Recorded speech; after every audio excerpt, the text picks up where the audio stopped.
The recent feast day of Saint Thérèse has been reminding me of things that I love about her, which are many. But one of them is actually really consoling for me, which is that she said that she struggled her entire life to pray the rosary. And for me, I don't know if it's the way my brain works, but praying the rosary can be a struggle. And, you can kind of think to yourself, is it worth it? And I hope that we can explore that, maybe in this podcast coming up and help people recommit to rocking the beads.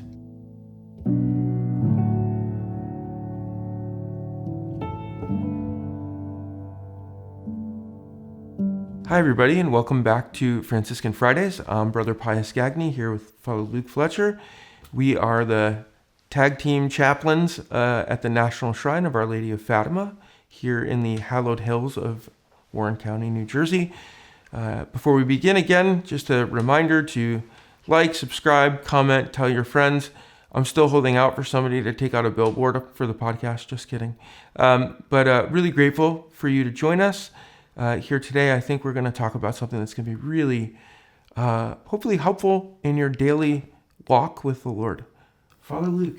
Brother Pius, are you ready? I am ready. So in September into October, we are just loaded with so many great feast days. Mm-hmm. Obviously, today we're talking about the Rosary. October 7th will be Our Lady of the Rosary. Yep. We're circling back to what Mary said at Fatima and Sister Lucia, the beginning of the Blue Army Apostolate.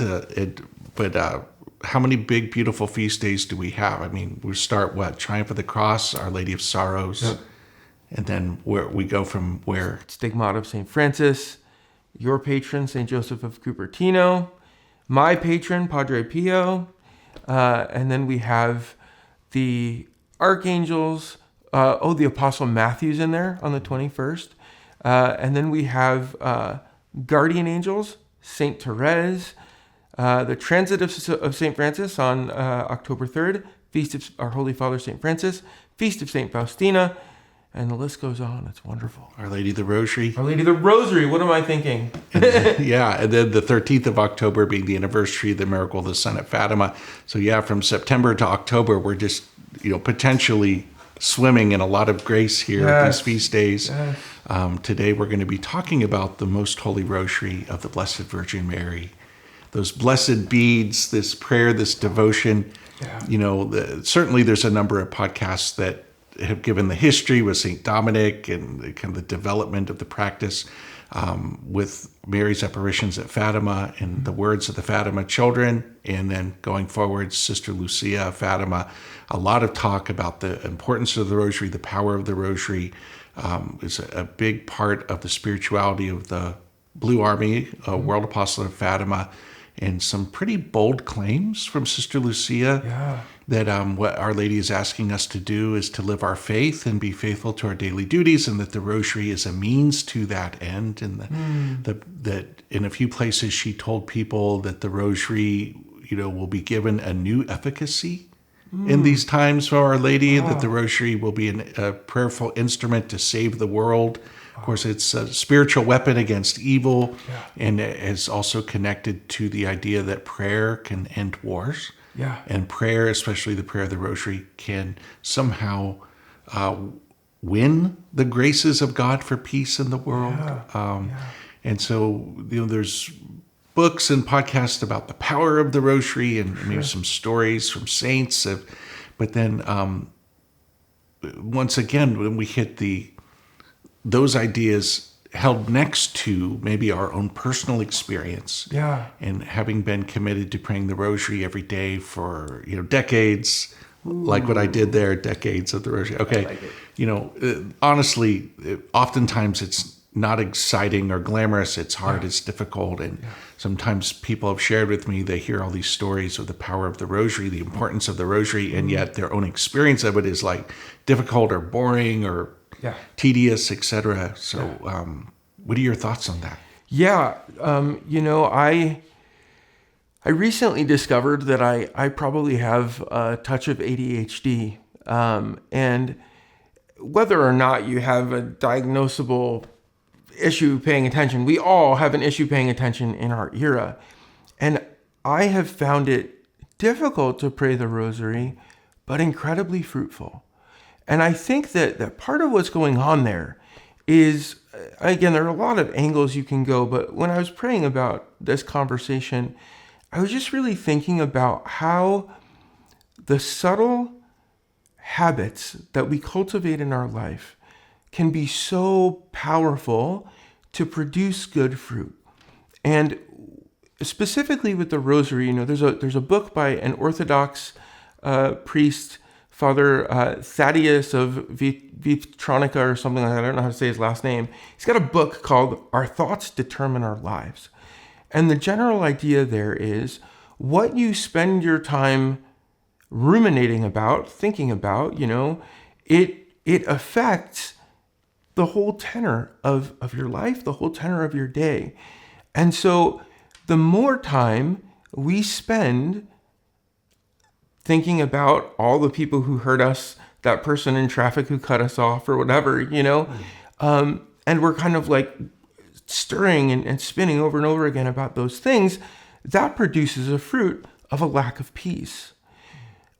Whereas I think in a particular way, the rosary, because it's repetitive, because it invites us, as John Paul II says, it's a compendium of the gospel wherein we contemplate the face of Jesus through the eyes of Mary, and taking that time to consider the life of Jesus. And, maybe future podcasts, we can talk about the fruits of the mystery of the rosary. But I think generally what Our Lady is saying when she talks about the rosary being a means of creating peace, yes, it refers to the world stage, but it's going to get really discouraging if you look at the world stage and you're like, well, look right now, like there's all of this conflict, all of this war, there's no peace, I'm praying my rosary. Come on, mama, what are you doing? But I think this is where the genius of St. Francis comes in. He had this insight that rebuilding the church began with his own conversion, rebuilding the temple that he is, and cultivating the presence of God, being attentive to the presence of God, and working for peace with God, peace with other people in his life who are close to him, and peace with himself, right? And I think that this prayer of the rosary, its repetitiveness, like there's something even psychologically that is really helpful, because you pray the same prayer over and over again, and hopefully you're thinking about the Hail Marys, but it creates the space. It sort of, as Teresa of Avila puts it, like gives your mind something to chomp on while your soul is able to contemplate the deeper mysteries. And I think that that's the secret. One of the secrets of the rosary, right, is that it's creating a peaceful atmosphere in my own soul. Instead of worrying about this other stuff, I'm occupying my mind and heart with Jesus, the mysteries of his life, spending time seated with Our Lady. And I think that that's just so powerful and so helpful.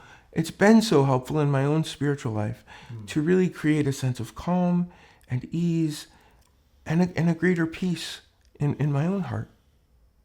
Wow, there's a lot to think about there. As you were sharing with that, I was thinking about an article I had read a while ago that had suggested that coming out of like World War II, or even in like some nursing homes of people who have, I don't know if like dementia or Alzheimer's, that had been noticed that the praying of the rosary, and I don't know now if we're talking about the physicality of holding and running the beads, like it had this really helpful effect for people. But, I wanted to also say that certainly, my experience of the rosary on the day-to-day, there's been difficult days, and it kind of reminds me of an experience I had when I was at my freshman year in college, and I was studying music engineering and physics of sound acoustics at Ball State University, Indiana. And I was also a minor in classical guitar. And we, I grew up in the 80s thinking we were all going to be rock stars or whatever. And certainly the requirement of practicing all sorts of these exercises on the guitar for, 4 to 8 hours a day. I mean, I have friends who've gone to Juilliard. They practice, I don't know how many, 8 hours a day on an instrument. And you can imagine when you see somebody who is really gifted at an instrument and you're like, wow, how does this person get this instrument to play like that? What you don't realize is that there's always been just an amazing amount of hours of tedious, you can imagine like playing scales, da da da da da da da da da da da da da da da for hours, and yet there's that sort of work that goes into this excellence, and when you do acquire a certain level of skill with playing an instrument, I know I'd had moments where your playing of the instrument hits some other type of level and you're not even necessarily consciously thinking about what you're doing. You think of like the great improv jazz musicians where they become one with the instrument. They really have a way of like the instrument becomes an ability to express something that's like hitting on a different level. And I want to apply that idea to the praying of the rosary every day. That acknowledging that many days it's going to be tedious or not exciting or maybe difficult. You're battling 1,000 distractions, but yet there is a corollary to the idea of that consistency and what, you will have days where something very beautiful and profound and is going to happen, but it's the putting in, like doing the work of that daily, consistent, faithful, even on the days when it's not exciting or fun, that you start to see some fruitfulness and some beautiful graces that start to hit, which I think is part of an explanation as to why Mother Mary from Fatima and other places has been so insistent on the power of the rosary. Certainly the mystery of how our prayers release graces for the world, especially for sinners, for conversion of heart, or but like you're saying, even for ourselves, what you're doing. So you're praying, right, the joyful, luminous, sorrowful, glorious mysteries. You're exposing your mind, your heart to the highlights of the Christian faith, the life of Jesus and Mary. Also, one of our priests used to say something which was really helpful, encouraging people to be careful about like how they're spending their time and what they're exposing themselves to, especially with the media. You can imagine how many episodes of this show or that show where you could have said a rosary instead. Anyways, he would say, the more you look, the more you'll see, the more you'll see, the deeper you'll be in whatever you're looking at. And now that's helpful, even like exposing yourself to like falsities or immorality or, but, that same idea applied to the rosary, that, you're like regularly, consistently, exposing yourself to the content of our faith and what that may do for you in time. I really like that idea, Father, of, I'm not sure if this is a word, somebody can look it up and tell me in the comments, but the automaticity that develops when you have done something so consistently over and over again. Right now, I'm trying to get back to study of Spanish to be able to serve people, and I found what happened was there were these lessons and it was like, gosh, I know this already. I'm bored, but then what would happen is every once in a while, something new would pop up and you're like, oh man, I didn't know that. Good thing I did this lesson over again, and I think it's in the same way you're talking with an instrument, a language, the more you hear it, the more natural and effortless it becomes. And certainly this is learning the language of love for our Blessed Mother, and I think that's such a beautiful idea.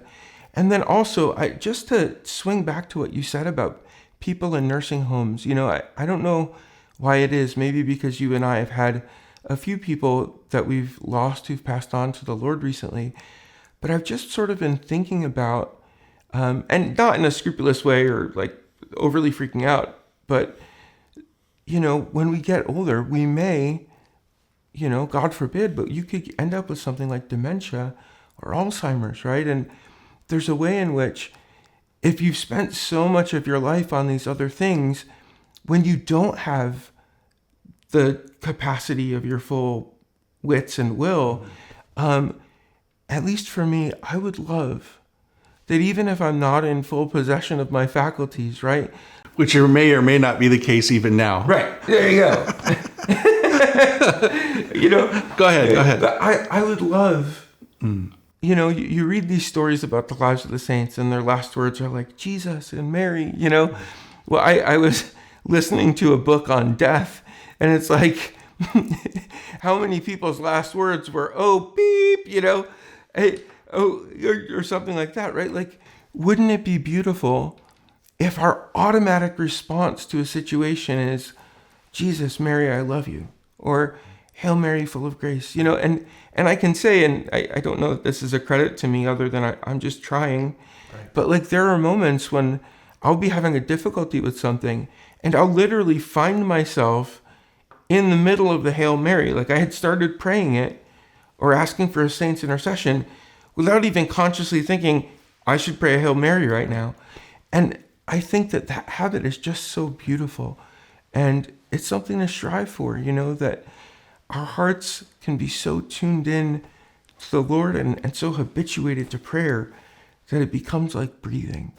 Wow, that's beautiful. And to think that sometimes you may have the experience of being around someone who's not in full faculties, but the acquired habit of the rosary, all of a sudden they'll kick in and pray it, even though maybe they're unable to navigate the rest of life. Yeah. Another thing too, bro, and this is going to be a connection to some of the beautiful things that you shared the last podcast, which we got quite a lot of feedback just because you were being very vulnerable and sharing the witness of your own life with your sufferings. I was thinking about like the rosary, the regular praying of the rosary, exposing yourself to like the highlights of the story of Jesus.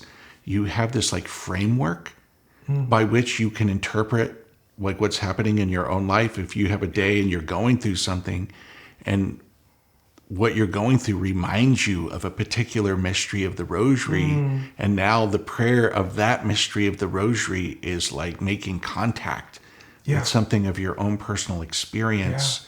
And in that way, there's like this grace to kind of navigate and make your way through different situations, both joyful situations, luminous situations, sorrowful situations, and hopefully glorious situations, where now as we need some sort of a framework through which we kind of understand what we go through in a way that like, how can we even trying to pastorally help people, like how can we understand what God might be saying or doing in your life right now?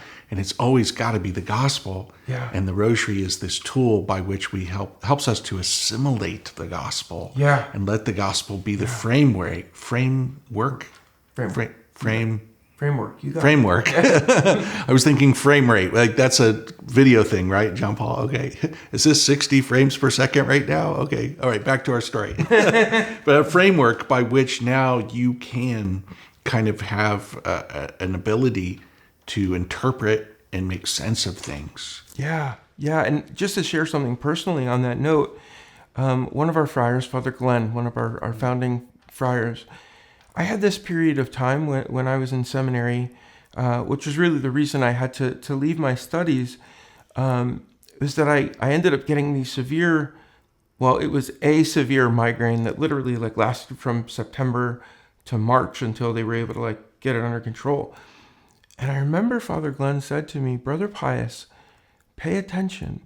Like this is an opportunity for you to unite that to the wounding of Jesus being crowned with thorns and being hit in the face. And, there are all of these, to quote my dear sister, Saint Thérèse, she says, we need to stay away from everything that glitters. And I think that we can have this overestimation of something like the stigmata, right? Like, Padre Pio was really holy. He had the stigmata. But I think that there are little ways that each of us are invited. I mean, it's the teaching of the church. We're invited into the Paschal Mystery. And it doesn't have to be some supernatural phenomena for it to be valuable or even a gift to be offered to the Lord. But it can be a privileged place if you're dealing with really severe headaches, or you have back pain, or whatever your cross that you're carrying. Like, there's an invitation in your little way to unite it to Jesus. And I have to say, like, before my migraines were really bad, the crowning with thorns had some, obviously, it's a beautiful mystery. But now every time I see Jesus crowned with thorns, every image I see, I'm brought back to that place of meeting him, really meeting him in that place of where I was suffering and he was with me and I was with him. And I think that that's the whole purpose of the Rosary.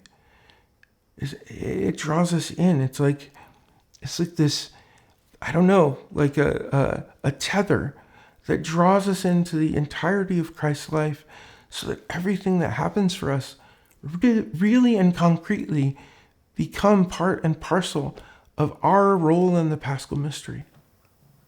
Wow. And I think that's especially poignant with suffering. Yeah. And, we propose the question as we read and hear about Jesus' own passion and suffering.